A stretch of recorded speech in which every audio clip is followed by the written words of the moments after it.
Hi, everyone. So it looks like we have some people that have been joining in, and we're just going to get started because we're at 11:35. My name's Danielle Gorman, and I know it says Lizanne on my screen actually, so let me rename myself.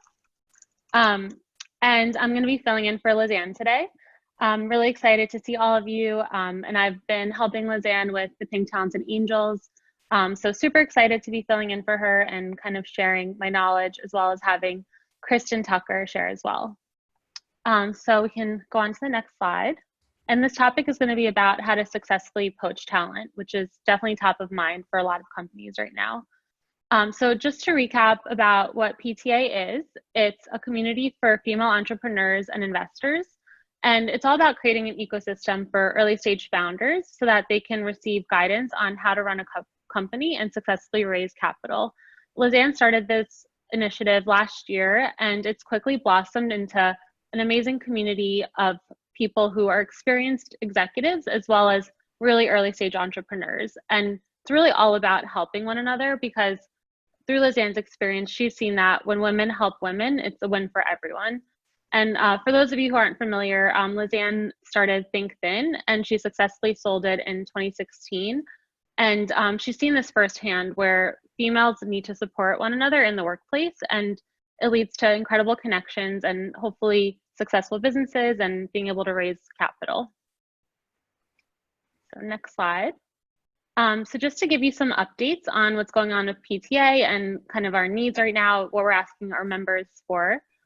So we're featuring a marketplace where if you have any kind of stock or inventory that you want to help sell to the members of PTA and the greater community that Lizanne's established, you can send an email to Jen and she'll include your product in the upcoming newsletter.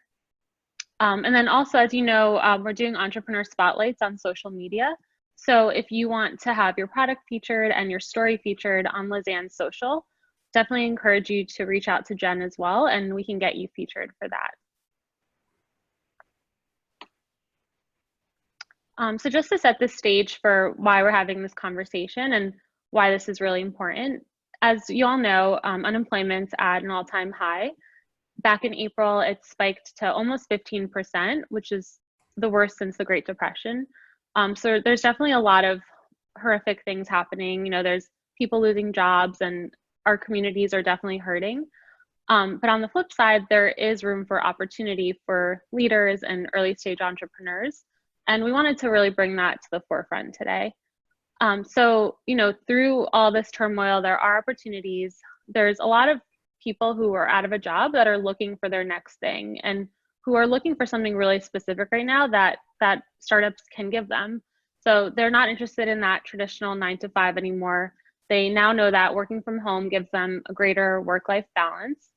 And they're looking for leaders that emphasize flexibility. And that's something that Kristin can help get into as well. And that's a great way to attract executives. So there's top candidates who are in limbo, and they're really just hoping to jump to that next thing, and you can be at the forefront of that. And then on top of that, consumer companies, the big ones, are really struggling to keep top talent because of how antiquated their talent policies are.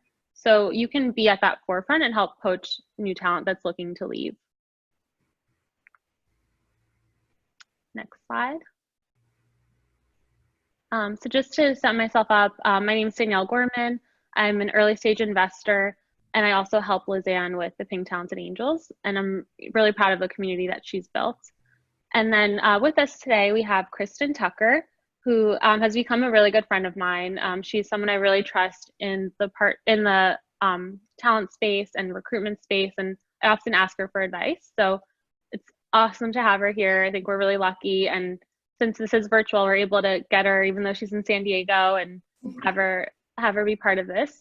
And then just to give you some background on Kristin, so she's an executive search partner at Koller Search, and she partners with high growth venture-backed companies on key go-to-market hires. So she works primarily with consumer companies, which a lot of the founders here represent. And she also works with digitally native businesses, CPG brands, marketplaces, and fintech. She functionally, she helps hire across marketing, operations, finance, and supply chain logistics. and she also helps founders with their first key executive hires. She's become a trusted advisor for many industry disrupting companies such as Bugaboo, Ipsy, Brandable, Hims and Hers, Spotify, Bridget, and Minted. And with that, Kristin, thank you so much for joining. We're really excited to see you here. So if you want to get started. Yeah, well, thanks so much for having me. I was really excited when Danielle reached out to help female founders and really empowering ladies in any way. I love to do that. So to jump right in, we can start with the agenda. So really would love to just give you a few things that we're seeing, what's going on in the market and just market trends. Why hiring now during a pandemic is actually a good time to go to market, and giving you some insight on what that process could look like. And then how do you get that candidate to yes? So a lot to cram in 20 minutes, but I think we'll keep it at a high level. And obviously any questions that you have, we'll do a Q&A at the end. So next slide. Perfect. So I think, for all of us, it's been a really interesting few months. Let's go back to maybe end of February when all things have kind of just went into a flurry. From the candidate side, we've seen a significant shift in terms of priorities. Many people from just large corporations and just big companies are really interested in joining a business that I think are, resonate more personally. So if it's more personal passions or just a mission that a company really stands behind, I think from what we've seen, that's really where they're shifting, and just it's an interesting shift. But I think this certainly gives opportunity for companies such as your guys' companies to jump in and kind of pull on those heartstrings of candidates that maybe would be more enticed versus going to a big CPG company or a 9-to-5, as Danielle mentioned. So that's certainly been one that we've taken into account. The second, when we talk about the shift, beginning of the pandemic, you had more must-have hires. So, I would account for that being finance, HR, operations, and product. Those continued to still be a need. But the must-haves versus nice-to-haves, which I would put, marketing, sales, customer success, things like that, took a little bit of a back burner. I think now that we have a little bit more visibility in terms of where the pandemic is and what's going on and the future, our number one recommendation to our clients is if you have if you have the financial means and you can certainly go to market, this is the best time to do that.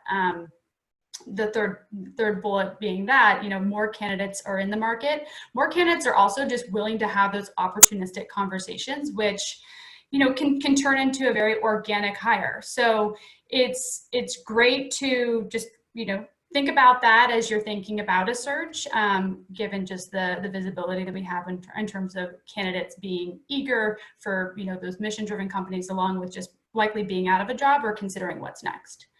And then lastly, probably the most important when we think about the search process, really comes down to this new medium that we all have to get comfortable with, knowing I'm staring at a screen and there's no one in the room. So video is really the new medium that we're using for all interviews. And so I think as a CEO, as a founder, anyone part of that interview process, this is where we have to get comfortable knowing that this is likely going to be utilized a lot for the foreseeable future. So what does that mean for the interview process? Likely more steps. What we've seen from the client side is just having a little bit more one-on-ones with that potential candidate. Now that, some regulations in states have loosened up a little bit, our recommendation is if you're considering a hire that's local, go on a walk, maybe in the park, 6 feet apart, never hurts, but it is important to just take into account that the video platform is likely going to be used for quite some time. We can go on to the next slide. So as many of you are yourselves, CEOs and founders, nothing that is too new, but I like to always reaffirm this. You are the chief recruiter for your company. So you are by far the best person to sell the vision, sell the mission, and really share with a candidate, like, what are you building and why are you building this? So leverage that. These are three women that I think represent great businesses, and obviously ones that have done it well and have all been very involved in their key hires. Miriam from Minted, Jennifer from Ipsy, and Rachel Tipograph from Micmac. They all take the time to be part of those key hires and the interview process that I think makes a big difference. And to that point, while they're involved in the hires, I think what they've done really well is they've defined that story of what they're building and what their company really stands for, as well as the culture, before they went to market. So obviously these are bigger companies, but early days, Micmac actually is quite small. They're about 15 people. They had an outline. They really knew why they were building it and what they were building. And this will come up in every conversation with a candidate. So it's important to really crystallize that before you go to market, so you can share that with any candidate that you're looking to recruit. My analogy I always like to use is you likely would not try to go fundraise without the CEO in the room, so don't do it for hiring, or at least for your key hires. As much as you can be involved, it's the route to go. You can go to the next slide. So before we kick off a search, if you're doing it yourself, you're working with a recruiter, a consultant, whoever it is, I think it's important to put a lot of time into that strategy work of who are we looking for? Why are we going to search? I think there's two sides to it. You can likely go too quickly in a search, and that can be an issue, or it can likely be too slow, and that also can create candidate fatigue, or you just lose the momentum and the interest from the candidate side. So I think first off, you want to understand what is the impact and the KPIs and goals that this person will be accountable for. So this will likely be a question a candidate would ask first or second interview. So crystallize this as much as possible. It will help you connect with the skill set you're looking for, the profile you're looking for, and the leveling of that candidate. When we think about, when do you want this person in the seat? Most times the client's coming to us by saying we want the person yesterday. Reality is a search takes 3 to 4 months. So, keep that in mind. And when we're thinking about the future and knowing too, we can kind of, in this type of pandemic and circumstances of everything going on, you can kind of focus too much on right now. But let's think 4 to 6 months from now, if you're thinking about wanting somebody to make an impact within 2020, it's important to do it now. And for two reasons, one being it's going to take a little bit of time to get that person. And secondly, most people won't want to make a move come September, October. So it's good to get in market as quickly as you can. So then the third is really going back to, when we think about who we're looking for in that ideal profile, have we thought about, the leveling and the attributes and everything that comes with that ideal profile. So I think it's best to have as many conversations around that, both with potential candidates, as also maybe just your network of people that in that type of role. That can also then drill into what does the compensation look like for this person. I think there's a little bit more flexibility right now because of maybe some people out of a job, or again, personal passions versus just going to a company that's going to be a rocket ship, or again, making compensation number one on the list. But it's good to have the guardrails of what can you pay, and that can also help, again, level set on the candidate profile. And the last bullet point is probably the most important in the sense of kicking off the search. So the process, I think, really can be a reflection of the business and the company. So you want to make sure you're putting people, you're including the people that represent your brand the best. So if diversity and inclusion are really important to your business, make sure that you have people that are meeting the candidate that can speak to that or represent that. every person that is part of your interview process and meeting the candidate should also have a clear, answer to why did they join? Why do they believe in your mission? So think through that and be thoughtful about it, because it's something that's representative of your brand and likely something that the candidate will reflect on as they go through the interview process.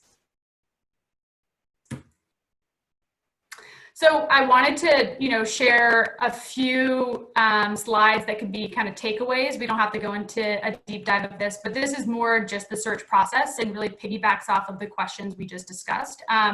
More so on the strategy side, but this is something that we put together for every client before we kick off a search to really show what does an effective recruiting process look like, and how do you assess a candidate and go through that process. So the strategy to an alignment, to doing the outreach, and then the assessment, usually a project, and then the final selection, getting the candidate to sign, everything related to background checks and references and things like that.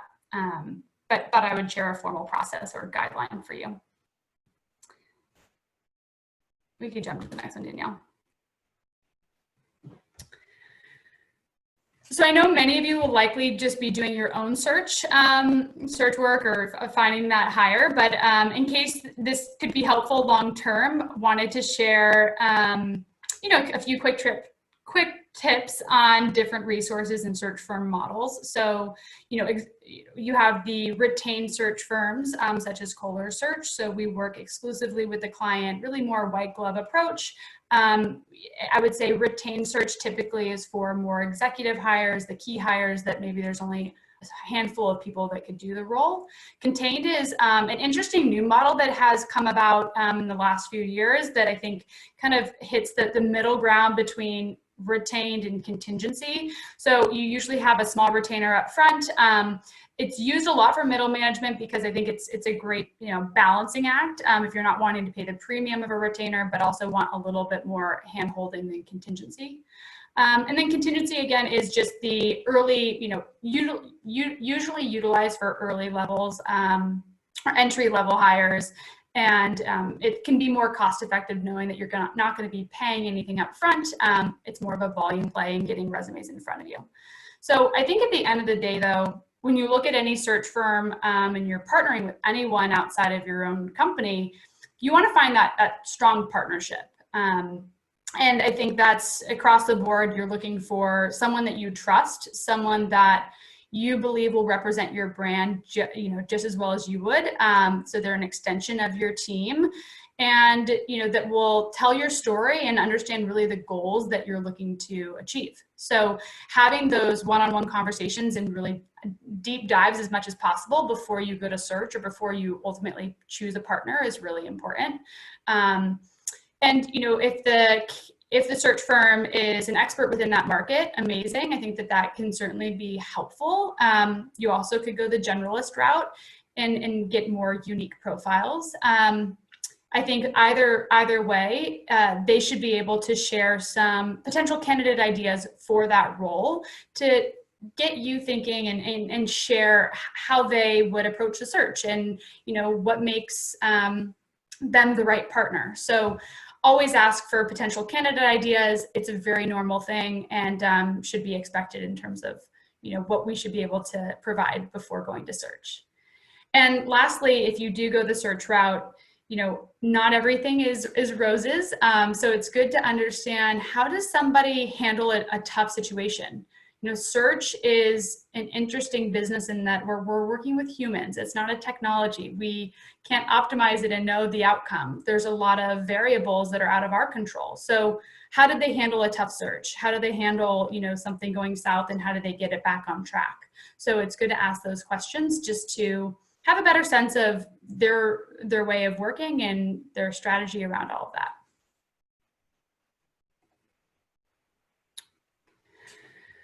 So this is similar to the four main parts of the effective recruiting process. Thought I would just show you how we think about the skill set and the criteria. So this is a scorecard, which is what we call, something, or we call a scorecard kind of an added value to the job description, but really drilling into the key attributes and just the skill set that we're looking for. So this would be something that we would share with a client that really, again, gives them the opportunity to rank each of these bullet points a low, medium, or high importance. Again, it doesn't have to be utilized with a recruiter, but I think this can be helpful for you to use or to kind of build out as you think about who you're looking for in this role and what are those key skill sets that they likely would have. And what problems are you solving for? So this is pretty exhaustive, but helpful when we're drilling into a specific profile and a skill set.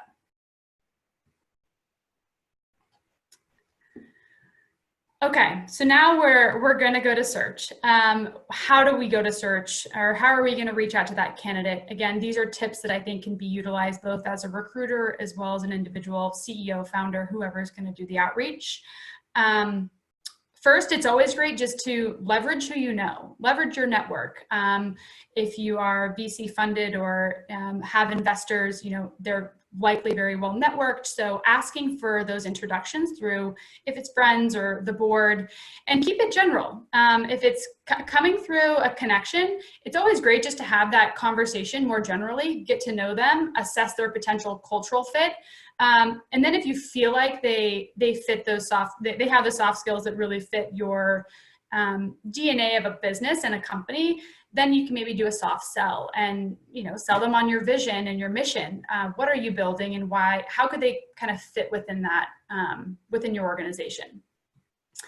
If we're going the LinkedIn route, or, you know, just an in-mail, a cold outreach, be compelling and be subtle in that, you know, you want to show that you've done your due diligence on what, you know, what have they done in their career that's interesting to you, or what are you sharing about your company that you feel like will align with their mission or their personal interests. So it's important to, you know, not send a canned message or anything that looks too canned. Yeah, I mean, I guess that's really the best word to use. You know, in volume messages are just not okay. I think it's really important to show that you're paying attention to them and that they're unique, and that's why you're reaching out to them. And then lastly, you know, be prepared to follow up. Life is super busy right now. I think the blending of work and personal is at an all-time high. And so it's likely that someone's not going to get back to you on the first time. If you're doing an in-mail, it might take up to 3 times, and that's quite normal. So, you know, it's okay, and you should be encouraged to reach out more than once. But I think, you know, the outreach continues to be detail oriented and very tailored to that person, so that they feel like, you know, you're showing them the love, not just anybody. So, you know, think of those things when you're, you know, crafting an email or an in-mail, things like that.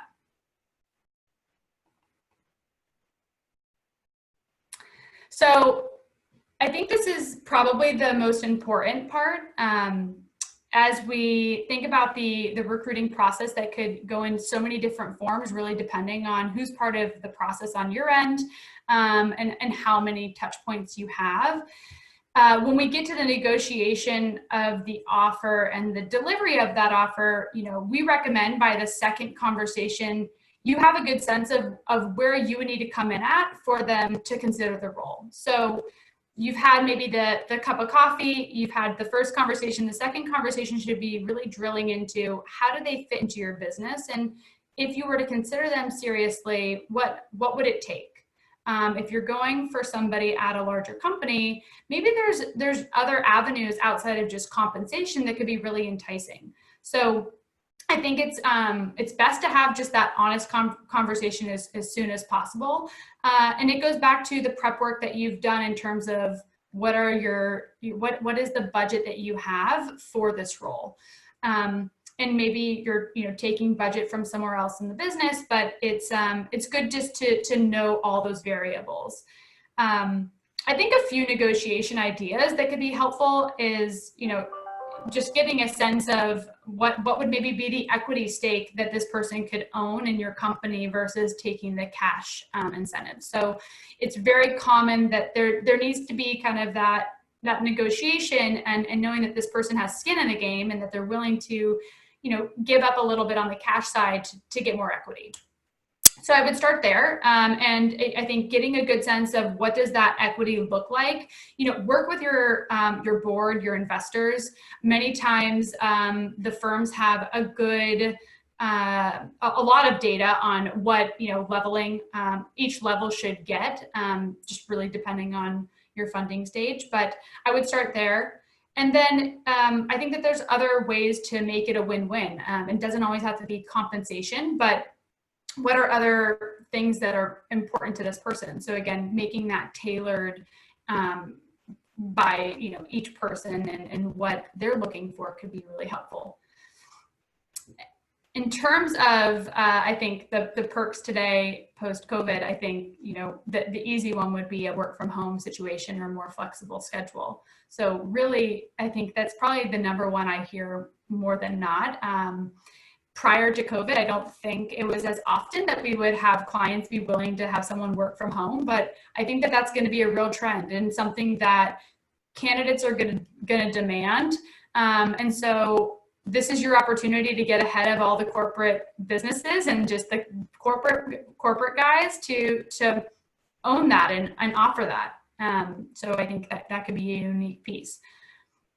And I think one other thing that I wanted to touch upon in terms of making it a win-win, and another creative idea is, if the compensation and equity today doesn't really, align with what the candidate is looking for, you creating key milestones that they need to hit. Or, I had a client that was hiring somebody out of a fairly large corporation. So she took a pretty big hit on her base salary, but the deal they made was once they raised their Series A, she would then be brought back up to where she was on the cash side. So I think that there are, really interesting, unique circumstances that you can create and just making it, again, a win-win for everybody, just depending on where you are in your growth.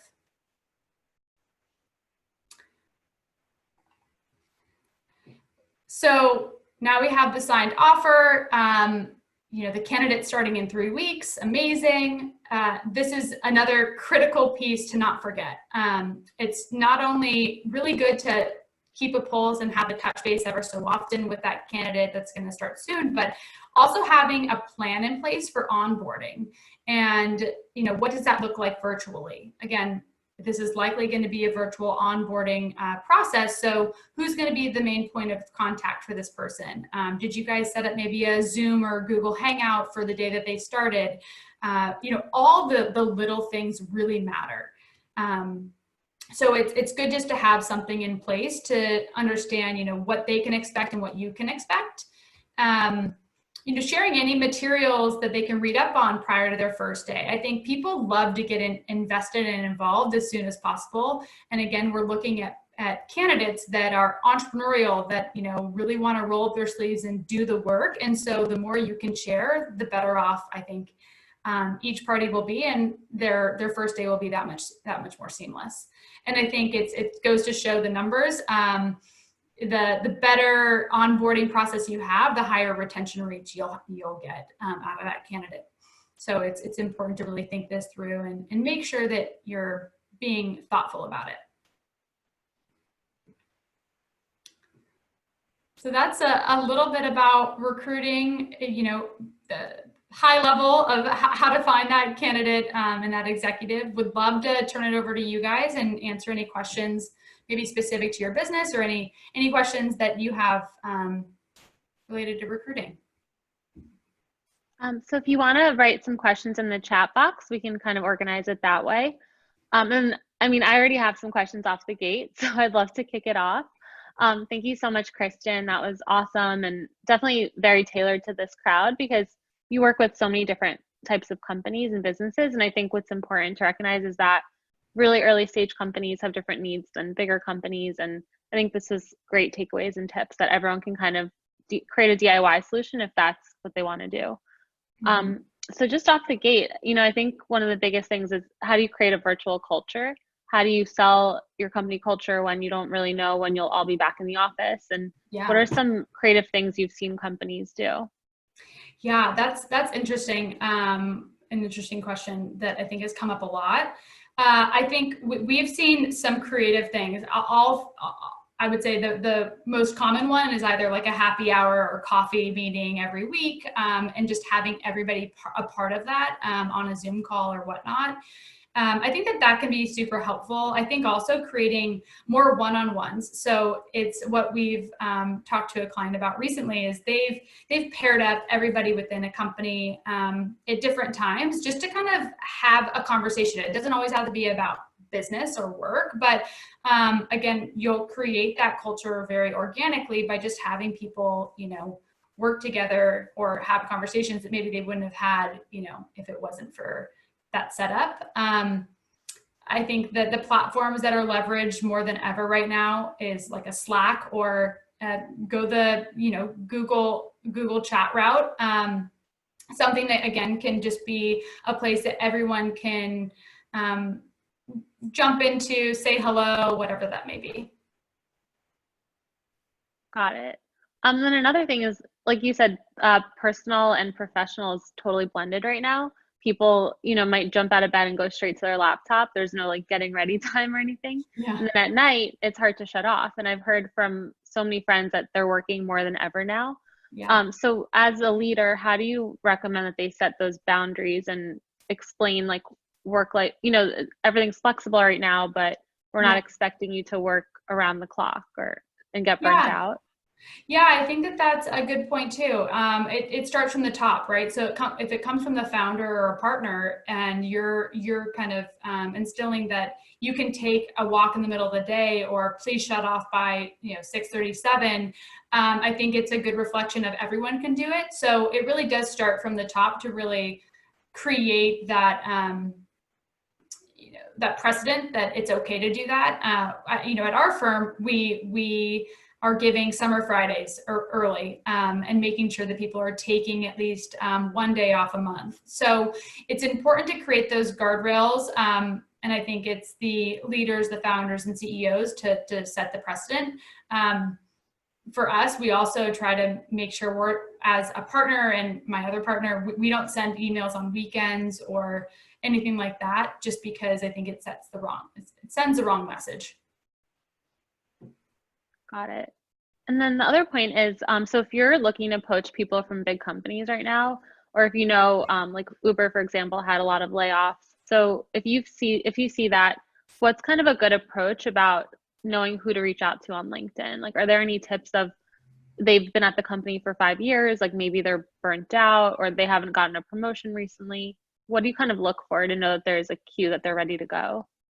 Yeah, I would say typically how long they've been there can be a good indication. I think the consumer companies nowadays, they do get burnt out a bit with just how much they're working, like an Uber or Lyft. I think those in particular.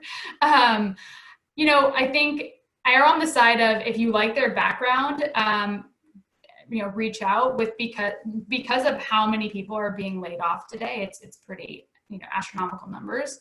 I think you'll have a good sense of if you're reaching out opportunistically, not saying I have a role for you, but just saying, I would love to get to know you. You look really interesting. You have a really interesting background. Would love to tell you what we're building. Most people will take the call. I think it's, when it's too focused and on one particular role, maybe they shy away from that, but I think it never hurts just to build your network. And I think to that point, every CEO should be always networking. The best CEOs, I think, always have a bench of talent that maybe they're just getting to know, or maybe there's somebody that they eye and they can't hire today, but they would love to hire in, say, six to 9 months from now. Great. So I think we can go over to the chat box. We have a few questions coming in. Kristin, can you see them? Like the one from Lynn. Okay, many thanks for pushing. Great tips. So we could just read it out. if people can't see it. You took notes, So but wondering if you could, oh, go ahead, Danielle. Oh, no, you go ahead. But wondering if you can recommend any good resources online for figuring out appropriate compensation levels for new hires. Some of our roles are really hybrid since we're early stage and can be hard to find comp info. Yeah, compensation is so interesting. And if I was a coder, I'd probably create something that would compile all of this into one place. You know, Lynn, let me get back to you. I don't have the website. I mean, I have one that comes to mind would be just Glassdoor. I think that still cannot always be so accurate. There is another one that I've heard of, and I'm blanking on the name, but if you send me an email to my email account or just my Koller Search, I'll follow up with you and ask a talent partner that recently told me about a website that they're using. What are the components of an interview that help to show the true side of a candidate? For instance, Kristin mentioned having coffee, but how do you compartmentalize the conversation from first meeting to last meeting? So I think it's really important that you have the candidate do some kind of like formal exercise. So we're all trying to solve something, and you likely are trying to solve something if you're considering a hire. So have that person formally, either do a brainstorming session or have them put together something to show how they think and also how would they solve what you're looking to solve. I think will give you a better sense of the true candidate. Everyone has that interview side, so it's important that you're having more than, I would say, 3 conversations with that potential candidate before you give them an offer. And the other easiest way about that would also be doing hidden background checks or figuring out the connections that maybe you have to this candidate that can give you a good sense of how they work or who they've worked with or worked for. And providing more examples that would be real instances. Does that answer your question? Okay. Any other questions? I have a question. What can help us if we are in early stage and looking for a person with great quality but ready to work as partnership and a percentage base in order to develop together company with ready product but need team to grow? So I think if I'm understanding your question properly, I think right now more than ever is an opportunity to find really strong consultants. I think if there's something that we've the silver lining of this is, big corporations doesn't mean that you have a steady job all the time. And many of them are probably frustrated with just the politics and everything that come with that. So many of them turn to be consultants themselves, knowing that they have either a skill set that's really focused and that they could, bring to an early stage company. So I think that is, a way to maybe create a partnership that would be on a percentage basis or more like less than obviously a full-time hire. If I'm getting to your question properly, but I would say, going and finding consultants that could be an interesting, parallel to, a full-time hire would be the other route. Yeah, my question is how we can find these people. So what is how we can reach these people? Sure. Okay. So it's the unfortunate but fortunate LinkedIn. I do think it's very valuable. I don't know how many, we didn't touch upon this as much, but Recruiter, or not Recruiter, but LinkedIn has a paid version and free version. So if you're paying for it, you see a lot more candidates and also being able to engage with those candidates. So that would be my first recommendation. I don't know how costly it is, to be honest. I know on the Recruiter side, it's extremely costly. But if it's just for a premium, I think it's maybe $30 a month. Within Recruiter, within LinkedIn, you can do Boolean searches and drill down into either skill set or titles, things that you're looking for. You can also put consultant part-time. So that's where I would start in terms of finding those candidates. And then I think there's other there's definitely other websites that probably are more, just consulting or part-time candidates, or employees or potential employees. But I would say that that's kind of a hit or miss. Any other questions?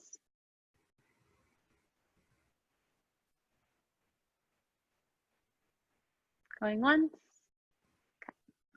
So I think that's all for today. Kristin, thank you so much for joining us. Really appreciate your time.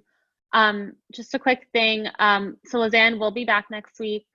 And then the other thing is that I just really want to encourage everyone to share this community with their friends, their coworkers, anyone you think would benefit from just being part of a community of early stage female founders. They can either be an early stage founder or they can be a more experienced executive, because we really want to keep building upon this. And since we're going to be virtual for the time being, we want to make sure that we're continuing to connect and grow. And then hopefully we'll be able to have in-person events in a few months or whenever it's allowed. Yeah. So everyone take care of yourselves. Thank you so much, Kristin, and definitely reach out if you have any questions for her. We'll share. Feel free to reach out if there's anything specific. I'm happy to always brainstorm, or if there's obviously anyone that I know in the LA market or whatever market you're in that you're thinking of hiring somebody as a consultant or whatnot. I'm happy to help any way I can.